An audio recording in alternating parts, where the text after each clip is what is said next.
Guys, special treat on this episode of Diecast Emporium. As many of you know, I am a huge race fan, and particularly a huge Brad Keselowski fan. And I really have been ever since he started driving the two car for Penske Racing in the NASCAR Sprint Cup Series.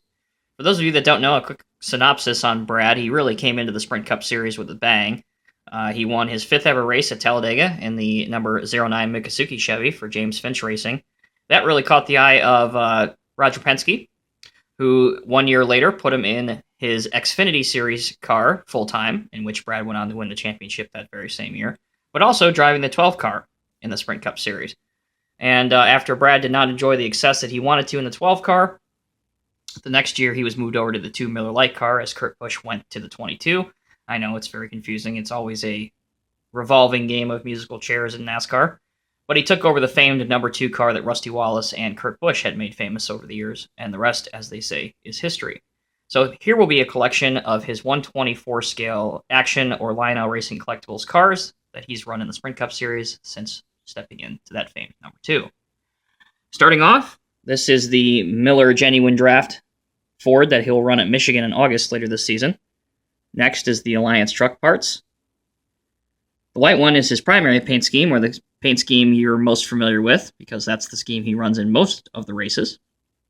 Next is the 2014 Loudon, New Hampshire raced win car. It's the Reds Apple Ale. Next to that is his 2014 Las Vegas raced win car. And I love raced wins because you see all the confetti and the dirt and the grime and everything that occurred during that race. To me, it's kind of like having a trophy of your own, if you will. Next is the 2014 Chase Edition. This is the paint scheme that he ran in most of the Chase races, with the yellow splitter, the yellow number up on top, and the yellow name banner. As you'll know, almost all of these cars are personally autographed by Brad. That's what you see across the windshield. And next to that is the 2014 Stars and Stripes paint scheme that ran both at Daytona in July, the Coke 600, and also he won with a variation of that car at Kentucky in 2014. Down here, the Detroit Genuine Parts car that he ran at Richmond and the Charlotte Chase race in 2014. Next is the Worth paint scheme. He ran that in several races back last year. Here's the 2014 edition of the Alliance Truck Parts car. I believe that's the car he sat on the pole with at Phoenix in the second race of the year last year. And next to that is his 2014 primary paint scheme, the white Miller Lite car. And here is also his 2014 primary paint scheme. And you're thinking to yourself, okay, well, why is this and this his primary if you can only have one? Well, the blue one on screen left was the scheme that Miller Lite had initially said he was going to run in 2014. But prior to the season, Miller Coors announced they were going back to the white can. So the car on the left basically went the way of the dodo bird and never ran a single race, while the white car was the one selected to run the majority of the races. Here's the 2013 edition of the Stars and Stripes paint scheme.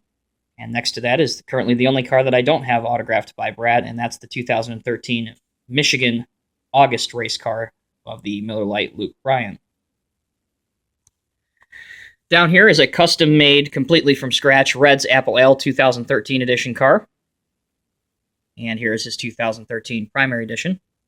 Next is arguably my favorite piece. Here's the 2012 NASCAR Sprint Cup Series Champion Edition number 2 Miller Lite Dodge.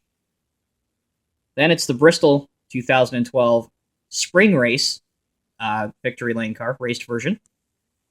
2012 Bristol August Car. They did a throwback edition, kind of to do a special tribute to Rusty Wallace. This is the paint scheme that Rusty ran in the beginning part of the 2000s and at the end of the previous decade before that. Here is the new Punch Top Can Stars and Stripes Red, White, and Blue edition for 2012. Again, that ran at Daytona in July and also at the Coke 600. And his 2012 primary paint scheme. Down to the bottom, final 3 cars. These are his 2011 edition, the first year, as I mentioned at the beginning of the video, that he drove the 2 car. Here is the Bristol August raced win. You see all of the money and the money confetti, if you will, that's on top of that car. His 2011 Kansas spring race win. You may remember that was his first win in the 2 car, and he outdueled Dale Jr. and a bunch of others. on an alternative fuel strategy that he and Paul Wolf concocted to perfection. And last but certainly not least is his 2011 primary paint scheme. So there you go, guys. I know this is not something I normally do, but, like I said, many of you that follow me on Instagram and Facebook, and those few of you that know me personally, I'm sorry to those people, by the way. But you all know I'm a huge race fan, and particularly a huge Brad K fan. So I hope you enjoyed this video. Stay tuned for more content as it's added weekly, as always, and be sure to hit that subscribe button. Thanks, guys.